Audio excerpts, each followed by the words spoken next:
স্বামীকে ক্রসফায়ারের ভয় দেখিয়ে স্ত্রীকে একাধিকবার ধর্ষণের অভিযোগ উঠেছে সাবেক এক র্যাব কর্মকর্তার বিরুদ্ধে। রোজা ভাঙিয়েও ধর্ষণ করা হয়েছে বলে অভিযোগ ভুক্তভোগী পরিবারের। এ বিষয়ে একটি পোস্ট শেয়ার করেছেন প্রধান উপদেষ্টার প্রেস সচিব শফিকুল আলম। ফেসবুকে মূল পোস্টটি ছিল মওদুদ সুজনের। তার পোস্টটি 17 ফেব্রুয়ারি প্রেস সচিবের শেয়ার দেওয়ার পর ফেসবুকে ছড়িয়ে পড়ে। ওই পোস্টে মওদুদ সুজন লিখেছেন, গুম হওয়া স্বামী বলছেন পবিত্র শবে কদরের দিন রোজা ভাঙিয়ে ধর্ষণ করা হয় তার স্ত্রীকে। এর আগেও প্রায় 3 বার ধর্ষণ করা হয়েছে স্বামীকে ক্রসফায়ারের ভয় দেখিয়ে। শেষবার ধর্ষণের কিছুদিন পরে তিনি মৃত্যুবরণ করেন। সেই পোস্টে ধর্ষকের নাম জানিয়ে লেখা হয়, ধর্ষক র্যাবের একজন ঊর্ধ্বতন কর্মকর্তা, নাম আলেপ। আলেপ বন্দির স্ত্রীকে মেসেজ দিয়ে জানিয়েছিলেন বন্দি মেয়ে বা বন্দি পুরুষদের স্ত্রীদের সাথে এমন আচরণ এখানে অলিখিতভাবে স্বীকৃত। ফেসবুকে আরও একটি পোস্টে মওদুদ সুজন লেখেন, আর্থিক অনটনে থাকা আলেপকে যারা পড়াশোনা করিয়েছেন তারা এবং তার সহকর্মী একজন পুলিশ সুপার জানায় আলেপ এরকমই কুখ্যাত ছিল। এই আলেপকে কুখ্যাত মেজর জেনারেল জিয়াউল ব্যবহার করতেন।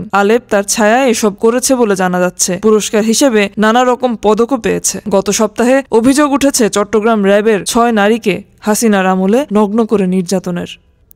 ডেস্ক রিপোর্ট, আজ বার্তা, ঢাকা।